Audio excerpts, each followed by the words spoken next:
Have you ever been told, "Don't take it personally"? It's a phrase meant to comfort, to remind us not to let someone else's words or actions affect our emotions. But what if we turned that idea on its head? What if taking things personally wasn't about getting offended, but about taking responsibility? This is where Stoicism offers an unexpected perspective, one that isn't about suppressing emotions or pretending not to care, but about choosing how we respond.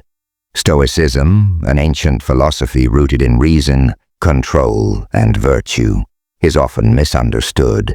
Many assume it teaches people to be emotionless, to build an impenetrable wall between themselves and the chaos of life.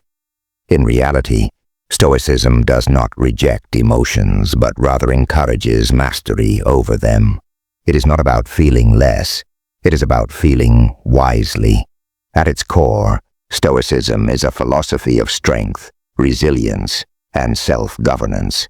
It teaches that we do not control what happens to us, only how we react. And in that simple truth lies its power. Now here's the paradox. Stoicism actually encourages us to take things personally, but not in the way most people do. When we hear criticism, face challenges, or encounter setbacks, we have two choices. We can let them define us, allowing frustration or resentment to take hold. Or we can take them personally in a different way, by seeing them as opportunities for growth. A harsh word from someone else is not a reason to be wounded. It is a moment to practice patience. A failure is not an attack on our worth. It is a chance to learn. Stoicism invites us to take full ownership of our reactions, to shift from feeling like victims of circumstance to becoming architects of our own mindset. So, what if taking things personally meant self-improvement instead of distress? What if, instead of seeing challenges as insults, we saw them as lessons? This shift in perspective is what sets Stoicism apart. It doesn't ask us to deny our emotions, but to refine them. It doesn't tell us to ignore hardships, but to use them as stepping stones toward wisdom and resilience. In the journey ahead, we will explore how Stoicism redefines what it means to take things personally, and how embracing this philosophy can lead to a more composed, empowered life. This shift in perspective brings us to a core idea in Stoicism, the understanding of control. Epictetus, one of the great Stoic philosophers, taught that life is divided into two categories: things we control and things we do not. This simple but powerful idea is known as the dichotomy of control, and it changes everything when properly understood. The truth is, most of what happens in life is beyond our control. The opinions of others, random events, the past, even the future, none of these are fully in our hands. But one thing always is: how we respond. People tend to take things personally because they tie their self-worth to things outside their control. A single criticism can ruin their day. A rejection can make them feel unworthy. Praise lifts them up, while disapproval knocks them down. This happens because of attachment. Attachment to how others see them, to their own expectations, and to the belief that the world should work in their favor. But when you depend on external validation for happiness, you give others power over you. You allow their words, actions, and judgments to dictate your inner state. Stoics saw the world differently. To them, external events had no inherent meaning. Things were neither good nor bad until the mind labeled them as such. Imagine two people receiving the same piece of criticism. One reacts with anger, feeling insulted and defensive. The other listens calmly, taking what is useful and ignoring what is not. The event was the same, but their reactions were entirely different. The first person gave away control, letting someone else's words dictate their emotions. The second person remained in charge of their response, filtering the feedback through reason rather than emotion. This is the essence of Stoicism. The world will throw challenges, insults, and unfairness at you. People will misunderstand you, judge you, and sometimes try to hurt you. But none of that is truly personal, unless you make it so. The real question is not, why did this happen to me? But rather, how will I choose to respond? Stoicism teaches that taking things personally in the right way means focusing only on what you can control. Your actions, your thoughts, and your character. Everything else is just noise. That understanding of control naturally leads to a new way of thinking about what it means to take something personally. Most people, when they say they are taking something personally, mean that they are hurt, offended, or angered by someone else's words or actions. They feel attacked, and their natural response is often emotional distress, resentment, or withdrawal. This reaction is common because people assume that what others say or do has power over you. But in reality, it's not the words or actions themselves that cause pain. It's the meaning we assign to them. This is where the Stoic mindset changes everything. Instead of taking it personally as a sign of emotional weakness, Stoicism redefines it as a commitment to personal responsibility. It means recognizing that your reaction is always within your control.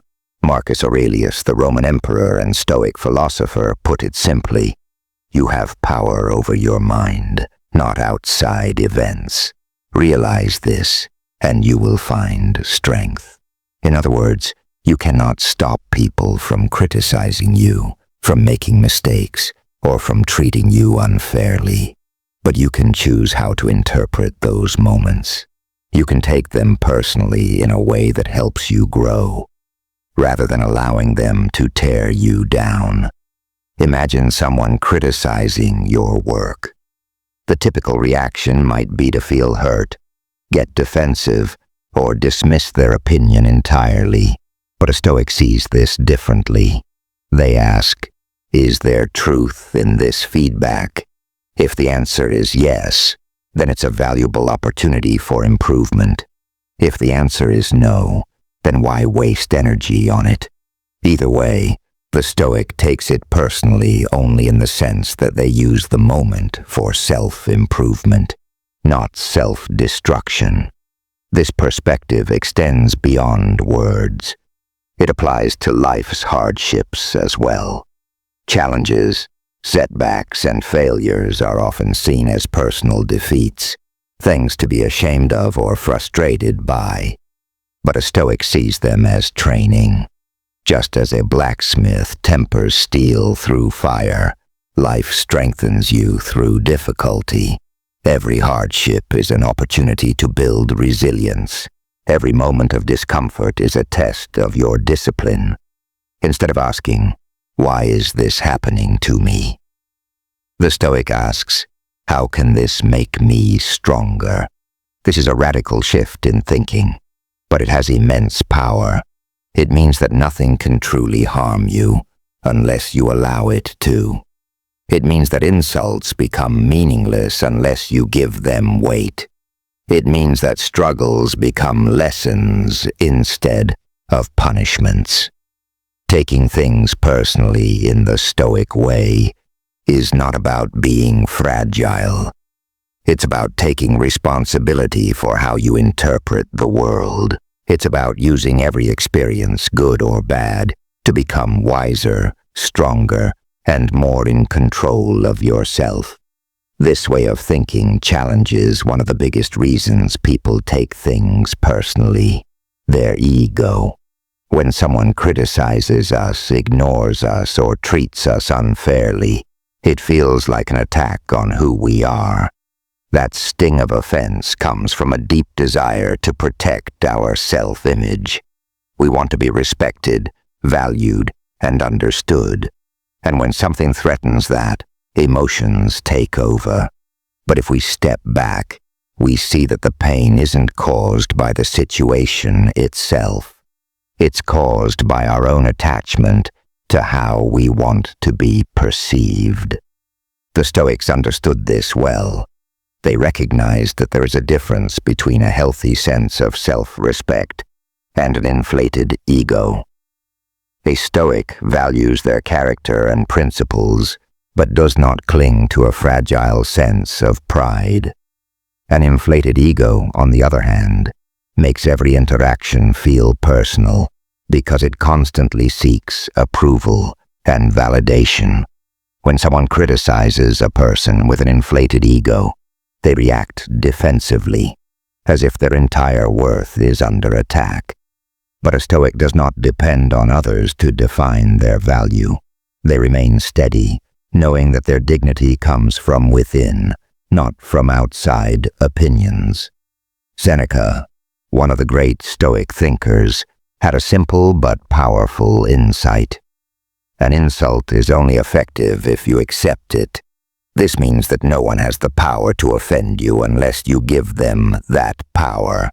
If someone calls you a fool, their words mean nothing unless you believe them. If someone tries to embarrass you, their attempt only succeeds if you let it. This is not about pretending words don't exist. It's about realizing that their impact is entirely up to you. The more we detach from the need to be seen a certain way, the less control others have over our emotions. Of course, this is easier said than done. But Stoicism provides techniques to help us step outside of our ego-driven reactions. One of these is cognitive distancing, seeing yourself as an outsider would. Imagine you are watching a friend go through the same situation you're facing. Would you tell them to get angry and take offense? Probably not. You'd likely tell them to stay calm and think rationally. By viewing yourself with the same detachment, you weaken the emotional grip of the moment and respond with clarity instead of impulse. Another method is the 24-hour rule. When something upsets you, don't react immediately. Give yourself a full day to process it before responding. More often than not, after some time passes, the intensity of your emotions fades, and you see the situation more clearly. What felt like a major insult might now seem trivial. What seemed like an attack might reveal itself as simple miscommunication. By delaying reaction, you prevent temporary emotions from leading to lasting regrets. Reframing is another powerful tool. Instead of seeing criticism or adversity as something negative, look at it as an opportunity to refine yourself. If someone points out a flaw in your work, consider it a chance to improve. If a situation challenges your patience, treat it as practice in self-control. Every difficult moment is an opportunity to strengthen your character. A Stoic does not run from these challenges. They embrace them as part of growth.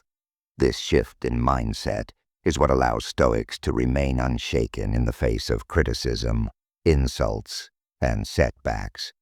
They do not waste energy defending a fragile ego. They do not allow emotions to dictate their actions. Instead, they take every experience and turn it into something useful. In doing so, they free themselves from the exhausting cycle of offense and reaction, and they become truly untouchable, not because the world stops challenging them, but because they no longer let it control them. Training yourself to respond like a Stoic is not about suppressing emotions or pretending that words and actions don't affect you. It's about developing the ability to control your responses so that external events don't dictate your inner peace. This requires practice, but the Stoics left behind practical methods to help us cultivate this mindset. Instead of waiting for life to test your patience, they believed in preparing for difficulties in advance. By training your mind daily, you become unshaken when challenges arise.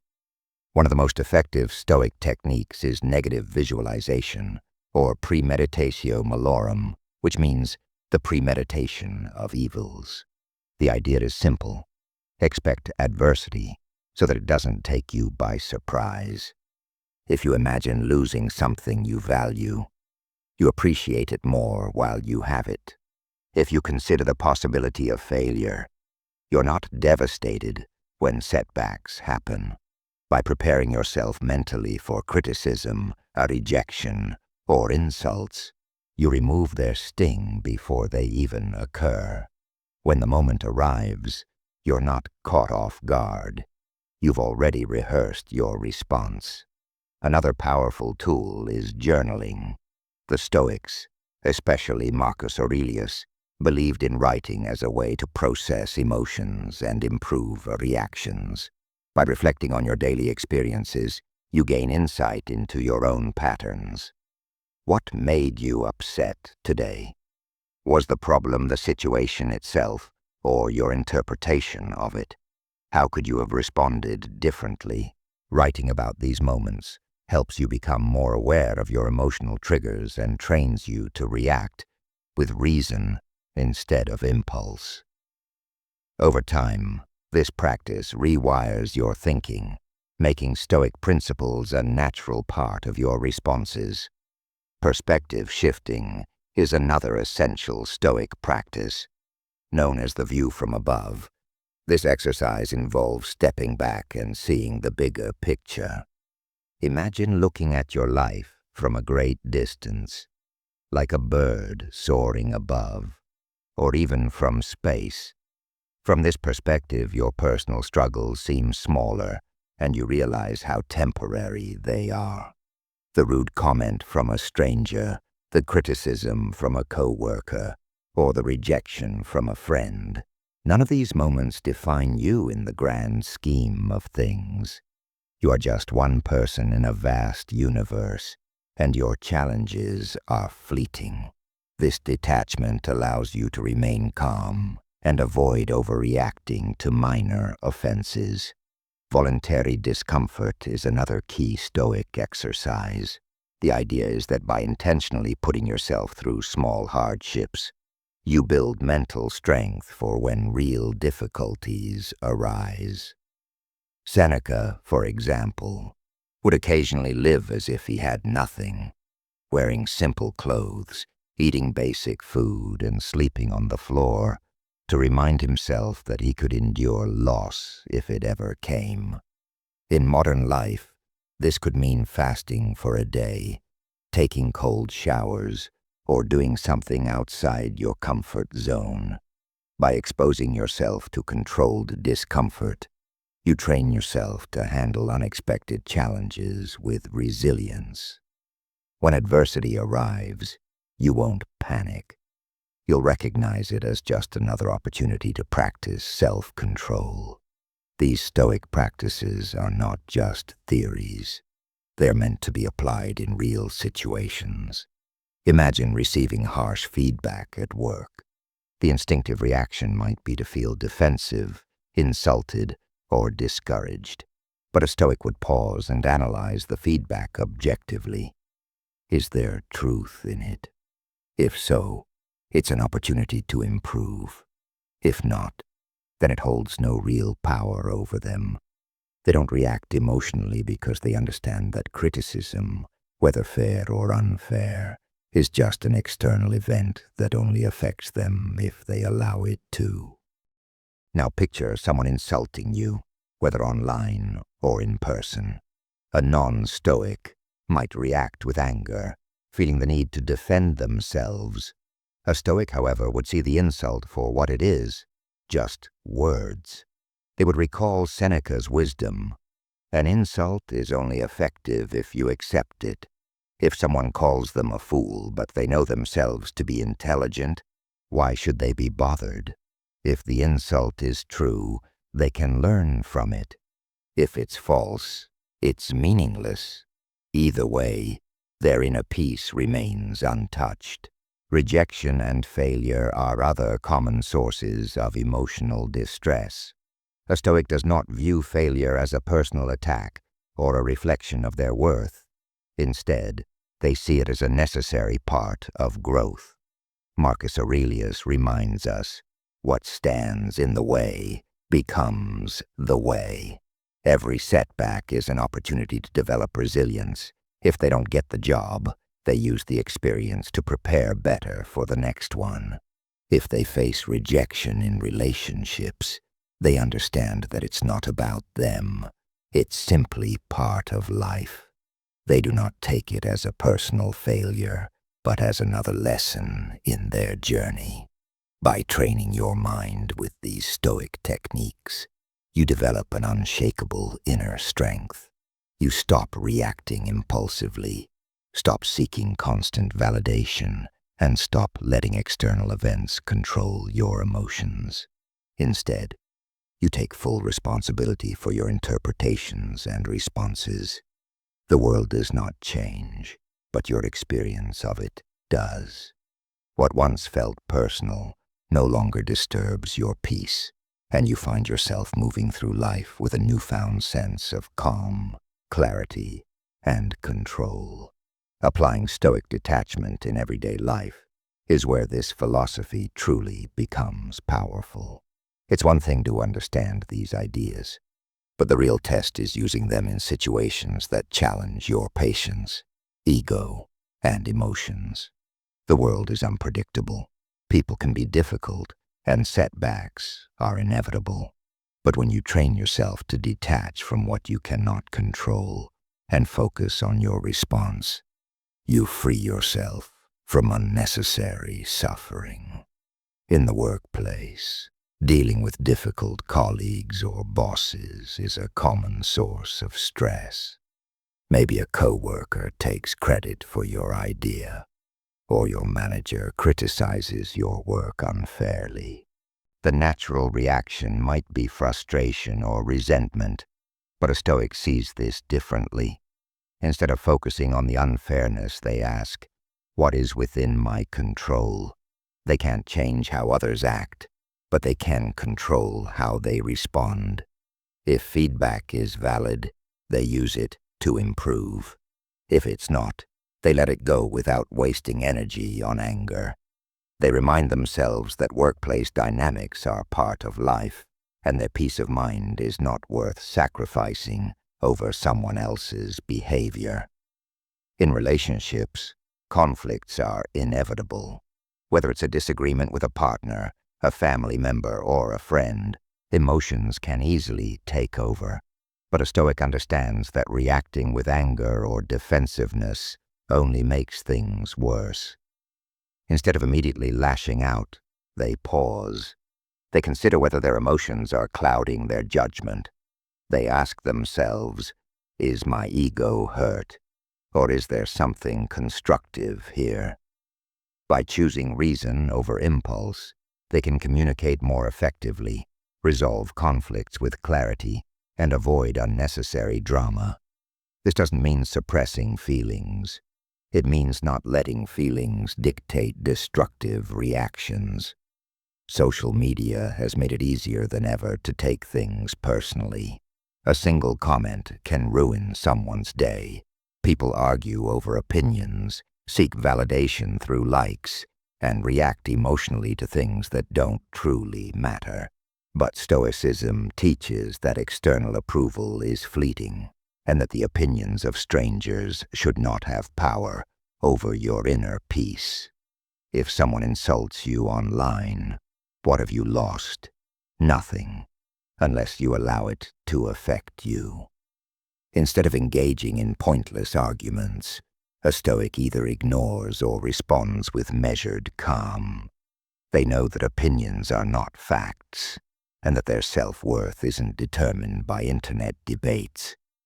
Politics and public opinion are other areas where Stoic detachment is invaluable. In today's world, people become deeply attached to their beliefs, often seeing those with different views as enemies. But Marcus Aurelius reminds us, we are made for cooperation. A Stoic does not allow ideological hostility to disturb their peace.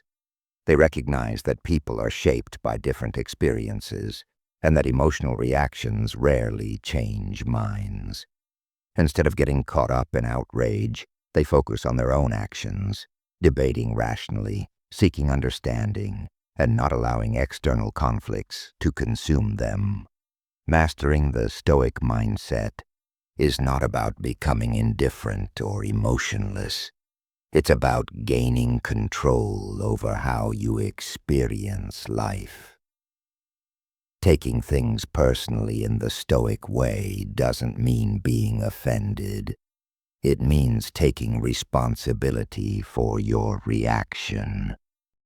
Every challenge, every insult, every difficulty is an opportunity to practice this mindset.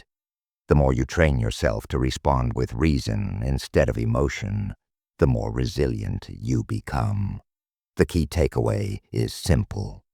True strength is not found in avoiding offense, but in mastering your response. You can't stop people from being rude. You can't control every situation, but you can always control how you interpret and react to them. When you no longer allow external events to dictate your emotions, you become unshakable. So here's a challenge. The next time you feel personally attacked, whether at work, in a relationship, or online, pause, take a breath.